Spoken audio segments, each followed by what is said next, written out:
الرحیم۔ قرآن کریم میں مومن انسان کی جو صفات بیان کی گئی ہیں ان میں سے ایک صفت یہ ہے کہ مومن انسان ایک متوسم انسان ہوتا ہے، یعنی تبسم کرنے والا۔ تبسم کا مطلب ہوتا ہے یعنی ظاہری نشانیوں سے باطنی حقیقتوں کو جان لینا۔ جیسے عربی میں کہا جاتا ہے کہ تبسمت فیہ الخیر، یعنی میں نے اس آدمی کے ظاہری قرائن کو دیکھ کے یہ جان لیا کہ اس کے اندر خیر ہے۔ اس سلسلے میں ایک حدیث پاک آتی ہے کہ حضور نبی اکرم صلی اللہ علیہ وسلم نے فرمایا اتقوا فراست المومن فإنہ ینظر بنور اللہ۔ مومن کی فراست سے ڈرو کہ وہ اللہ کے نور سے دیکھتا ہے۔ اس کے بعد پھر آپ نے یہ آیہ مبارکہ تلاوت فرمائی ان فی ذالک لآیات للمتوسمین، کہ یہ ایمان والے جو ہیں، یعنی اس میں نشانیاں ہیں ایمان والوں کے لیے، ان لوگوں کے لیے جو تبسم کرتے ہیں۔ تو دو قسم کے انسان ہوتے ہیں، ایک وہ انسان ہوتا ہے جو ظاہری چیزوں کو ان کے ظاہری اور خارجی پہلوؤں سے دیکھتا ہے اور اندازہ لگاتا ہے۔ ایسے لوگ معاملات کی گہرائی میں نہیں پہنچ سکتے، وہ صرف ظاہری حالات کو دیکھ کے ظاہر بینی کی حد تک جانتے ہیں اور محض سطحی رائے قائم کر کے کوئی اقدام کر لیتے ہیں، جس کے نتیجے میں پھر وہ خود بھی سزا بھگتتے رہتے ہیں اور لوگ بھی سزائیں بھگتتے رہتے ہیں۔ اس کی نادانیوں کی سزا، بعض دفعہ بڑا آدمی ہے تو وہ قوم بھی اس کی بھگتتی رہتی۔ دوسرا انسان وہ ہوتا ہے جو ظاہری سطح سے گزر کر گہرائی تک پہنچتا ہے، جو خارجی اور داخلی حقیقتوں کا پتہ لگاتا ہے۔ خارجی مظاہر سے یعنی اوپر سے دیکھ کے اس کے اندر کی گہرائی کو دیکھ لیتا ہے، جو دور رس پہلوؤں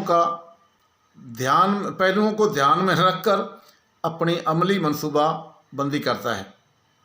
یہی وہ دوسرا انسان ہے جو متوسم انسان ہے۔ اس کی شخصیت اتنی بے پناہ بڑھ جاتی ہے کہ پھر اس کا مقابلہ کرنا کسی کے لیے ممکن نہیں ہوتا۔ مومن ایک متوسم انسان ہے، وہ ظاہر سے گزر کر حقائق کو دیکھ لیتا ہے۔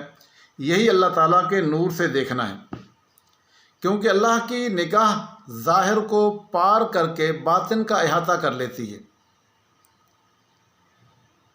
مثلا ایک روایت میں آتا ہے کہ ہماری ظاہری آنکھ، ظاہری سوچ وہ صرف ظاہر کو دیکھتی ہے۔ مثلا پھول ہے، وہ پھول کو دیکھتی ہے کہ کتنا خوبصورت ہے، اس کا رنگ کیسا ہے، لیکن اس کی حقیقت اندر جو ہے، کس ذات نے اس کو بنایا ہے، کس طرح پیدا کیا ہے۔ پانی، ایک ہی پانی لگا تھا گیندے کو اور ایک ہی پانی لگا چنبیلی کو، ایک ہی وہی پانی لگا گلاب کو۔ تو گلاب کے پھول میں خوشبو آ گئی گلاب کی، چنبیلی میں چنبیلی کی، گیندے میں گیندے کی عجیب قسم کی آئی، اور اسی طرح دوسرے پھولوں کا ہے، پھر رنگتیں مختلف ہیں۔ تو یوں مومن انسان اس کی گہرائی میں جا کے وہ دیکھتا ہے اور اس کو یہ معرفت خداوندی ہے، پھر وہ اس کو آگے دعاؤں میں ڈال لیتا ہے۔ مثلا پھول کو دیکھا، کھلے ہوئے کو، وہ کہتا ہے اے اللہ یہ کیسی کمال درجے، تو میرے اخلاق کو اسی پھول کی طرح بنا دے کہ اس کے اندر سے بھی خوشبو آئے اور ہر بندہ میرے اخلاق سے متاثر ہو، اس کو میرا اخلاق پہنچے، میں لوگوں کے لیے اچھا انسان بن کے رہنا شروع ہو جاؤں۔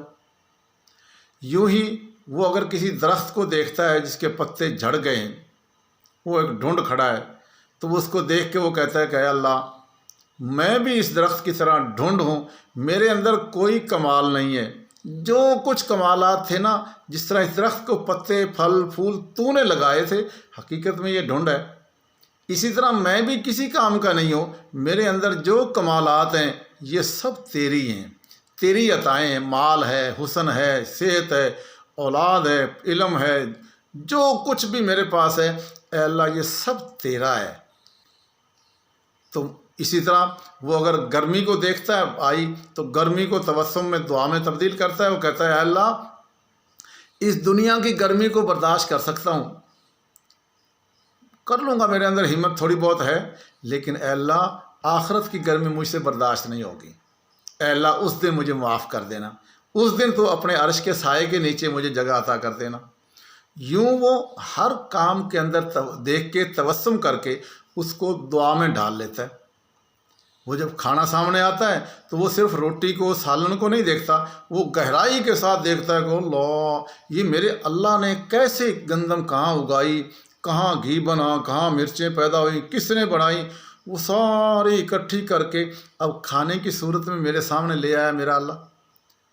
اب وہ کہتا ہے وہ بسم اللہ الرحمن الرحیم پڑھتا ہے، اس کے بعد کھانا کھا کے پھر وہ کہتا ہے الحمدللہ، اے اللہ تو اگر یہ کھانا نہ دیتا تو پھر اس ایک لقمے پہ بنانے پہ تیری پوری کائنات لگی ہے تو یہ کھانا مجھ تک پہنچا ہے.